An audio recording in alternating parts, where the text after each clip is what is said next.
Bismillahirrahmanirrahim. Assalamualaikum warahmatullahi wabarakatuh. Bismillahi masyaallah la yasuqul khaira illallah. Bismillahi masyaallah la yasrifu su'a illallah. Bismillahi masyaallah ma kana min ni'matin faminallah. Bismillahi masyaallah la haula wala quwata illa billah. Subhanaka la ilma lana illa ma 'allamtana. Innaka antal alimul hakim wala haula wala quwata illa billahil aliyil azim. Hadirin yang dimuliakan Allah Subhanahu wa taala, alhamdulillah kita telah disampaikan Allah di 10 terakhir di bulan Ramadan yang insya Allah mudah-mudahan kita dibebaskan dari api neraka. Di hari yang ke-21 ini kita akan kembali merenungkan firman Allah Subhanahu wa taala dalam surat Al-Baqarah ayat 102 dengan tema sihir dan hukuman bagi penyihir. Allah Subhanahu wa taala berfirman, A'udzu billahi minasy syaithanir rajim. Bismillahirrahmanirrahim. Wattaba'u ma tatlu asy-syayatinu 'ala mulki Sulaiman.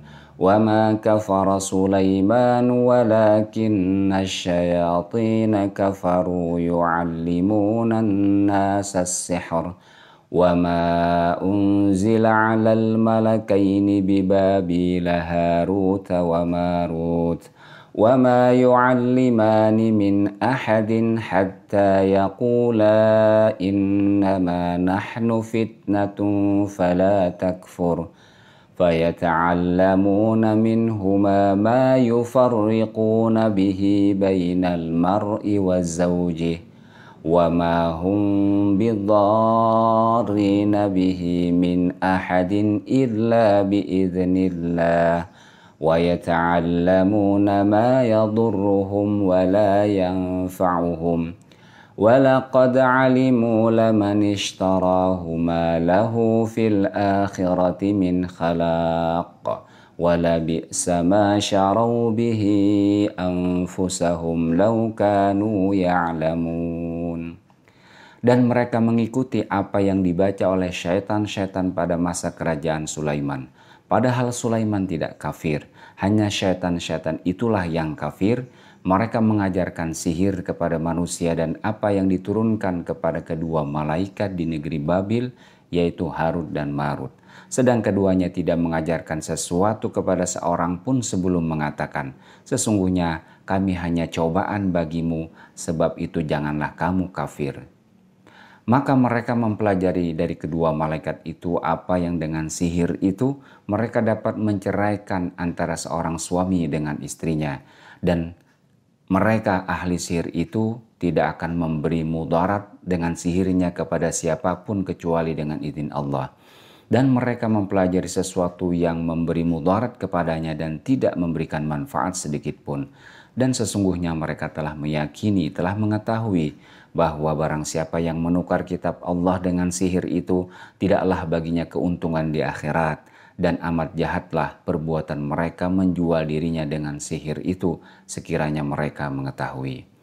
Hadirin yang dimuliakan Allah Subhanahu wa taala, Imam Al-Qurtubi menjelaskan dalam tafsir beliau Al-Jami' li Ahkamil Quran, wa qila as-sihru asluhu at-tamwiyah bil haili wat takhail, bahwa menurut suatu pendapat asal makna sihir adalah mengelabuhi seseorang dengan tipu daya dan khayalan.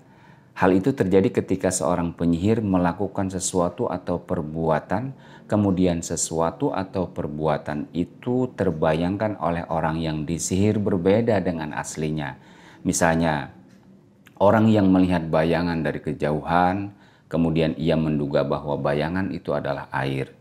Atau seperti orang yang sedang berada di suatu kapal laut berjalan, kemudian ia melihat bahwa pohon-pohon dan gunung-gununglah yang berjalan. Waqila kemudian juga dikatakan huwa mushtaqun min sahartu as-sabi. Menurut pendapat yang lain, sihir itu diambil dari kata sahartu as-saba. Aku mengelabuhi anak kecil, as-sabiyah. Kemudian waqila dikatakan lagi asluhu al-khafa'u fa inna sahira yaf'aluhu fi khufyatin. Kemudian pendapat yang lain mengatakan sihir itu artinya makna asalnya adalah tersembunyi, sebab penyihir melakukan sihirnya dengan cara sembunyi-sembunyi. Kemudian pendapat yang lain, asluhu as-sarfu wa yuqalu ma saharaka an kadza ay ma sarafaka anhu fasihru masrufun an jihati. Menurut pendapat yang lain, bahwa sihir itu adalah as-sarfu atau memalingkan. Dikatakan ma sarafaka an kada, aku memalingkanmu dari hal itu. Dengan demikian maka sihir itu adalah, orang yang kena sihir adalah orang yang terpalingkan arahnya. Hadirin yang dimuliakan Allah Subhanahu wa taala, ada pendapat yang lain yang mengatakan bahwa asluhu al-istimalah, bahwa makna sihir itu adalah pikatan. Wa kullu man istamalaka faqad saharaka, maka setiap orang yang membuatmu terpikat maka sesungguhnya ia telah menyihirmu. Wa qala al-Jauhari as-sihru al-akhdhah, al-Jauhari berkata sihir itu adalah mantra. Wa kullu ma latufa ma'khuduhu wa daqqa fahuwa sihrun wa qad saharahu yasharuhu sihran. Maka setiap mantra yang halus dan lembut sumbernya maka itu adalah sihir. Dikatakan saharahu yasharuhu sihran. Ya, seseorang menyihirnya dengan sebenar-benarnya. Hadirin yang dimuliakan Allah Subhanahu wa taala, terjadi silang pendapat tentang apakah sihir itu nyata atau tidak. Fadzakara al-Ghazwani al-Hanafi fi uyunil ma'ani lahu anna sihra al-Mu'tazilah khuda'un la asla lahu wa inda asy-Syafi'i waswasatun wa amradun. Al-Ghaznawi al-Hanafi menyebutkan dalam bukunya Uyunul Ma'ani bahwa menurut kaum Mu'tazilah sihir itu tipu daya dan tidak memiliki asal atau tidak nyata. Namun pendapat Imam Syafi'i, sihir itu adalah bisikan dan penyakit jiwa. Wa indana annahu haqqun wa lahu haqiqatun yakhluqullahu indahu ma syaa. Imam Al-Qurtubi berpendapat bahwa menurut kami, kata beliau, sihir itu adalah nyata, memiliki hakikat, Allah menciptakannya untuk sesuatu yang Dia kehendaki. Hadirin yang dimuliakan Allah Subhanahu wa taala, Imam Al-Qurtubi memberikan penjelasan, minas sihri ma yakunu kufran min fa'ilihi. Sebagian sihir ada yang dapat membuat pelakunya itu bisa kafir. Mithlu ma yad'una min taghyiri suwarin nasi wa ikhrajihim fi hay'atin bi hay'atin wa qat'i masafati sahrin fi lailatin wa tayrani fil hawa fa kullu man fa'ala hadha liyuhima an-nasa annahu muhiqqun fadzalika kufrun minhu, qalahu Abu Nasrin Abdurrahim Al-Qushairi. Misalnya sihir yang mereka sebut-sebut dapat mengubah rupa manusia, menampakkan wujud mereka dalam bentuk binatang, menempuh perjalanan sebulan dalam waktu semalam, dan tentang al-hawa angkasa. Semua orang yang melakukan perbuatan itu untuk mengelabuhi manusia bahwa dirinya adalah benar, maka itu merupakan kekafiran dari dirinya. Demikianlah yang dikatakan oleh Abu Murrahim Al-Qushairi. Hadirin yang dimuliakan Allah Subhanahu wa taala, wakhtalafal fuqaha fi hukmi sahir al-muslim wal dhimmi.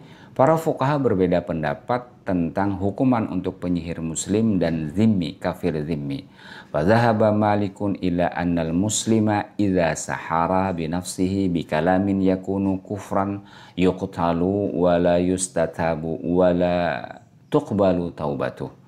Mazhab Imam Malik mengatakan bahwa seorang muslim jika mempraktekkan sihir secara langsung melalui suatu ucapan yang dapat membuat dia kafir, maka ia harus dibunuh dan tidak harus diperintahkan untuk bertaubat. Kalaupun ia bertaubat, maka taubatnya tidak boleh diterima.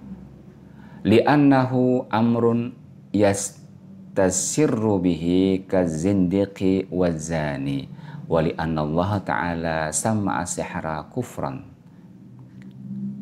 Kemudian sebab sihir itu merupakan suatu masalah yang menjalar seperti orang yang ateis dan pezina. Selain itu, karena Allah Subhanahu wa taala juga telah menamakan sihir sebagai bentuk kekufuran sebagaimana firman-Nya, "Wa ma yu'allimani min ahadin hatta yaqula innama nahnu fitnatun fala takfur." Sedang keduanya tidak mengajarkan sesuatu kepada orang lain sebelum mengatakan sesungguhnya kami ini hanya cobaan bagimu, sebab itu janganlah kamu kafir. Pendapat tersebut juga merupakan pendapat Imam Ahmad, Abu Thawr, Ishaq, Asy-Syafi'i, dan Abu Hanifah. Pendapat untuk membunuh penyihir pun juga diriwayatkan oleh Umar, kemudian Utsman, Ibnu Umar, Hafsah, Abu Musa, Qais bin Sa'ad, dan 7 orang tabi'in. Wa qala Malik, fa in jaa sahiru awi zindiqu taiban qabla an yushhada alaihima qubilat taubatuhuma. Imam Malik mengatakan, jika seorang penyihir atau yang zindik ateis tersebut datang dalam keadaan bertaubat, ya sebelum perbuatan mereka dipersaksikan oleh kesaksian yang memberatkan mereka, maka taubat mereka diterima. Hadirin yang dimuliakan Allah Subhanahu wa taala, demikianlah secara singkat pandangan para ulama tentang sihir dan hukuman bagi mereka. Semoga kita, keluarga kita, dan orang-orang yang kita cintai dijauhkan dengan sejauh-jauhnya dari aktivitas demikian. Wassalamualaikum warahmatullahi wabarakatuh.